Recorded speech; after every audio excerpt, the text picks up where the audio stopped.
So growing up here in Hawaii, I spent a lot of time out in nature, kind of alone. And I'm not sure if it was mostly because I was weird or I didn't have too many friends, but being alone in nature, especially as a young person, I think it's really easy to be living in the present, not too much worry about the future, especially when you're young.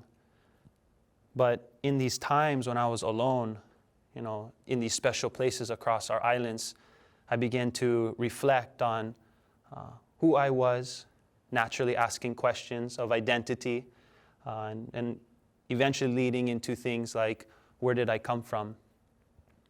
And in these quiet moments, being alone out in nature, I would think about my ancestry, and maybe longing for some friends in those moments. I would start to think about the ancestry of other people across the planet. And I remember being really young at one point and thinking about other people's histories. And I enjoyed believing that everyone on this planet has an ancestor who at one point had a very strong and intimate connection to a place. No matter what their origins or ancestries are or where they come from, there was that ancestor and is that ancestor who is intimately connected.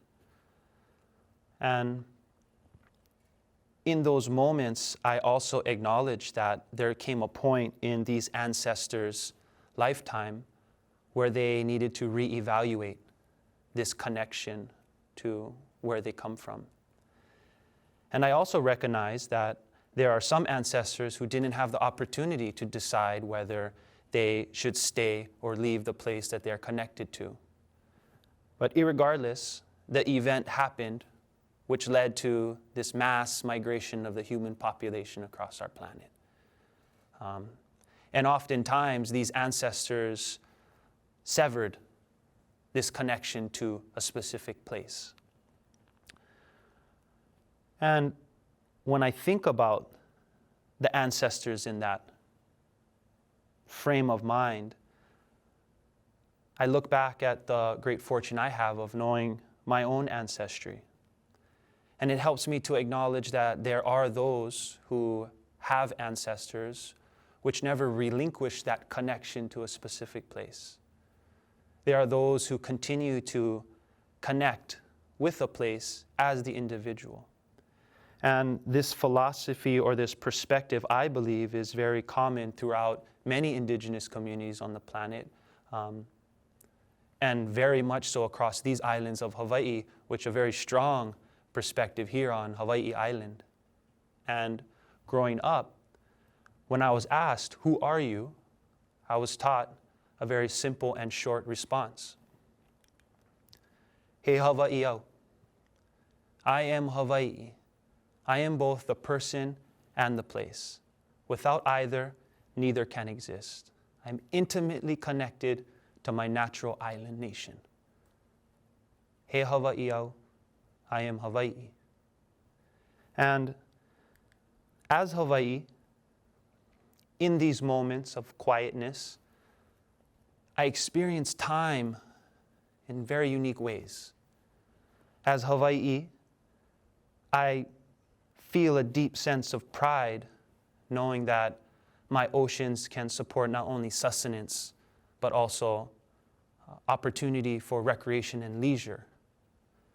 As Hawaii, I feel a deep sense of gratitude knowing that I support one of the most biodiverse ecosystems on Earth.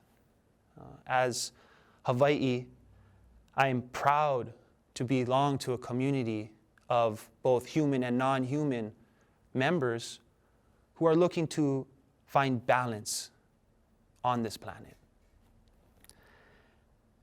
And in the same note, as Hawaii, I feel a deep sense of violation when my waters are diverted. I feel a deep sense of pain when ill-planned coastal development infrastructure is established. I feel a great sense of worry when I recognize indigenous indigenous perspective being overcome by colonial agendas. I don't know if I can support the habitat as I once did. I don't know if I can remediate the mismanaged waste as I once could. I fear I'm no longer able to provide the food security as I once did. Most of the time it feels I am but a bystanding character in a game which celebrates individuality outside of nature. And as Hawaii, recognizing that I'm just a small island nation in the middle of a large ocean, I understand that there are others just like me who are experiencing similar situations and feelings. There are those across our world who are experiencing ocean acidification, irregular weather patterns, and development far beyond anything that has ever existed in the history of our species. And we're all trying to figure out how do we overcome and adapt to these changes that we don't believe we're a part of. And the only people or individuals who I believe are unaware of what's happening are those who have never reestablished that connection to place. Which is why I am proposing an opportunity to begin to facilitate our own perspectives in a way to which we are reconnected back to a place, any place. Find a place and reconnect. I believe that this philosophy will provide a more regenerative approach to life and far less extractive of this disconnected idea that we are separate from a place. And I also believe that this philosophy of being connected to a place will provide opportunity for asking new questions, to hopefully find new answers of how to adapt in this ever-changing world. Questions such as, does the ocean change my genetic code as a human the more I enter into it? My research suggests yes. Can we find new ways to understand disease infection based upon the resiliency of our native coral species? My research suggests yes. Do indigenous perspectives and native stories have a role in providing opportunity for adaptation in climate change?